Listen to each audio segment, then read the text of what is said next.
Hello friends, welcome newcomers, thank you for joining. I am Agrippa. Let's play some Stellaris. This game, developed by Paradox Interactive, was just released today. It's perhaps the game I'm most looking forward to of perhaps all time. Maybe since like Rome Total War, the original one. It's a 4X grand strategy sci-fi hybrid game. Again, just released, so without further ado, let's go ahead and jump right in. I'm going to be streaming this probably until my knuckles bleed today. I think we'll do 3 2-hour sessions with maybe like an hour break in between. And this, for those of you watching on YouTube, this will just be a species creation video, so you can jump ahead to the next video. If you're on Twitch, just skip ahead a few minutes if you don't want to see that. If you want to see some action instead. But for those of you who do want to see the options for game creation, let's go through it.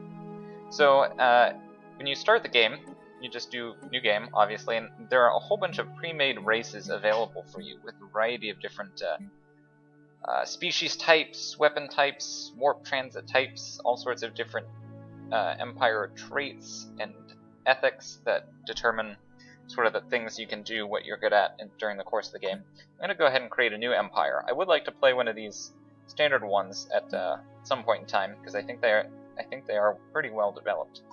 But I want to do something a little bit different. I thought I would actually do a throwback to one of my favorite classic sci-fi television series of all time, and that is Farscape, if any of you have actually seen it. It was originally created, I think, in like 1997, lasted 4 seasons, then they had a miniseries to cap it off. It's been off the air for quite some time, but it was developed by the son of Jim Henson, of Muppets fame, so it's essentially like Space Muppets, and it was a really good show, and one of my favorite characters happened to look a lot like Stellaris' famous Smug Slug, and that was the Dominar Rygel XVI of the Hynerian Empire. So that's who we're going to be playing as today, as best as we can approximate with some of the options available in the species creator. So I think this is his best likeness. I kind of like this guy. He's earned the moniker Smug Slug in all the forums and things, so we're just going to go ahead and choose that. And this is the name of our species, I believe. So we're going to say Hynerian, plural Hynerians, adjective Hynerian. Excellent. Ooh, and now we get to choose the name list from which our leaders, ships, planets, and fleets will automatically be named. I guess we're auto-selected on Molluscoid 1, since that's the category of our portrait there. And sure, we'll just go ahead and go with this first one. Now we get to pick our racial traits. So these are characteristics unique to your primary species, the one you start out with, whose home world, you just reached the stars from. You can, you have 2 points available, and you can also pick up to 4 traits. So some traits have negative points, and some traits have positive points. The positive point cost being good traits, negative point cost being bad traits. So you can choose up to 4, but you have to have some mix of them. So I'm just going to go scroll through these, see which one works best for our civilization. So we have communal, +5 happiness, solitary, -5 happiness, charismatic, repugnant, other species happiness, no. Conformist, -20% ethics divergence. I kind of like that. Makes all of your population stick to the same ethics which we're choosing. I kind of like that. I don't want to have too heterogeneous of an empire. The more homogeneous it is, the more stable we will be in the long term. Venerable, which increases your leader lifespan by 120 years. That's fantastic. It costs 4 points though, so we can't pick anything else without getting a negative trait. Enduring, +30 years to leader lifespan. I like that, so let's go ahead and pick that up. And resilient, +100% garrison health, +50% fortification defensive bonus. Kind of situational. Not too keen on that. Oh, we started at the bottom of this list. Let's go ahead and, oh my gosh, there are so many more. Agrarian, +15% food. We don't want to grow all that fast. It's not big for us. Thrifty, +15% energy credits. Industrious, the same. So these are food, energy, and production bonuses. Intelligent, plus 10 to each of the 3 science areas, not that important. Plus 15 to each of the separate science areas. These are all different traits. Not too focused on science in this game, so I'll try to avoid those. Extremely adaptive, plus 20% habitability. That's, again, really good. You'd have to take a whole bunch of traits, though, to get that, and I'm not that interested in that. Same with adaptive, plus 10% habitability. Really good. We'll explain why here in a bit, but let's not do that. Non-adaptive, minus 10 habitability. Really kind of sucks, so it's not worth that single point, in my opinion. Rapid breeders, no, we'll be fine. Slow breeders, yeah, don't want to do anything. Just want a standard growth rate. Talented, plus 1 to leader skill levels. We'll train them up soon enough. Quick learners, plus 25% experience gain. You know, we are enduring. Our leaders live 30 years longer than normal, so I don't think we'll have to spend extra points to get more experience gain. I don't want slow learners, though, because that sucks. Very strong, plus 40% army damage. That's a lot, but again, it's a very expensive trait. Strong. We are not strong. We are slugs. We are smug slugs. Nor are we weak, though. We are a proud people. Sedentary. Maybe we want to be that. Plus 50% migration time.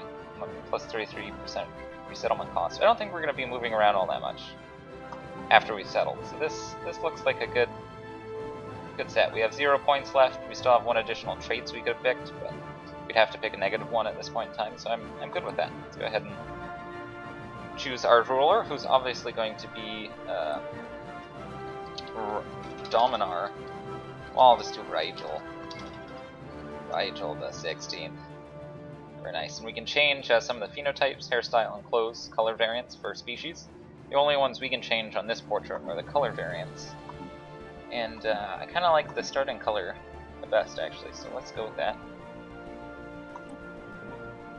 Next, we get to choose our homeworld class.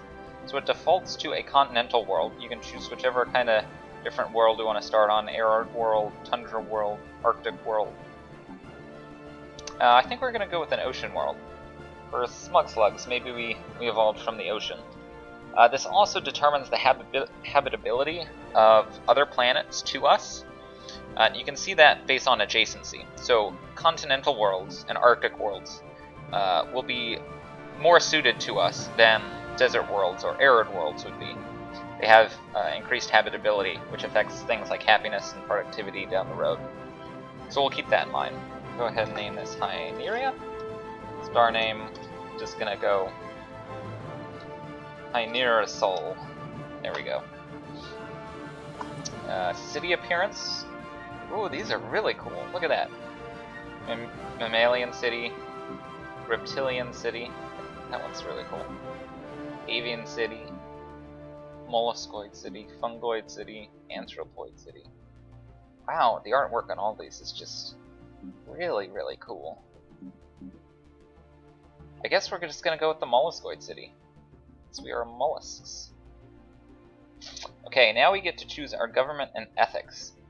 So these, we first choose the ethics. We can choose up to 3 of the blue circles, which are the lesser variant, or we can choose 1 orange circle and 1 blue circle. The orange circle being a fanatic variant, so just sort of doubling down on a single trait. So we have spiritualist, militarist, xenophobe, individualist, materialist, pacifist, xenophile. So they work in opposites to each other, I guess. Since we are playing as Rygel, if any of you have seen the series, he is definitely a fanatic materialist. So we're gonna do that. Oh, it changes our picture depending on the different traits we take. Oh, that is so cool. That's really neat. Look at all those. They look so cool. Yeah, so we're going to be a fanatic materialist. And individualist would be good, but I don't think that's going to suit our playstyle all that much. Not really militarist, not really spiritualists, not really collectivists. Not really xenophiles or xenophobes. Maybe we should be pacifists. So I think we're going to be fanatic materialist pacifists. And then based on our ethics traits over here, we have a certain number of governments we can choose from. These are highlighted. I think the first ones are all democracies, the second ones are oligarchies, and the third ones are, third rows, or the third column, are monarchies. You can choose direct democracy plus 2 core sector planets. I kind of like that. Moral democracy plus 10 happiness. Indirect democracy plus 1 leader skill levels minus 10 recruitment cost. Science Directorate, plus 1 research alternatives, plus 1 Empire leader capacity. I've seen this selected in a whole bunch of other people's streams, so I'm not going to do that. Peaceful Bureaucracy, plus 1 leader pool size, plus 1 Empire leader capacity, minus 15% leader recruitment costs. Could be good in certain situations, but I don't think it's going to be what we're going to take. Plutocratic Oligarchy, plus 5 energy credits, plus 5 minerals. That's sort of a nice bonus, but it's sort of a... seems like a jack-of-all-trades government, not really specialized in anything. So I think we'll avoid the democracies and oligarchies in favor of a monarchy. After all, we are the Dominar of the Hynerian Empire. This could be a despotic hegemony. Plus 5 research speed, plus 10 survey speed. Kind of indifferent about that. Enlightened monarchy, minus 25% edict costs, plus 25% edict duration, plus 1 core sector planets. I actually really like that. That sounds pretty good. What's this last one? Minus 15% build cost, plus 10 slave mineral output, plus 10 slave food output. Not planning on using slaves, so I think this Enlightened Monarchy is going to be our choice. So we are going to be the Hynerian Empire. Just going to go ahead and say our adjective is Hynerian. Oh my gosh, we have to select our flag. Wow, so many choices here. What do I want to do? We have all sorts of emblems we can choose from. They're all pretty cool. Some of those. I wanted something kind of like, I don't know, not menacing. You know, not a skull or anything. Let's do something a little bit more design focused. Maybe something that shows peace to all of our enemies. Oh, I kind of like this guy. I don't know why that's under zoological. I don't know what that's supposed to be. And get to select our colors here and sort of the background on our flags. I don't like that guy. Primary colors. Let's do a nice like blue, like that slate blue. I like that. I don't like the black. I want something with a little bit more pizzazz to it. You can do like a red or an orange. Ooh, orange. Orange is the winner. That's our flag. I like it. Starting weapons. So we get to choose what missile tech what weapon tech we start with. Excuse me. So projectile weapons. Mass drivers that use electromagnetic catapults to accelerate projectiles towards targets at blinding speeds.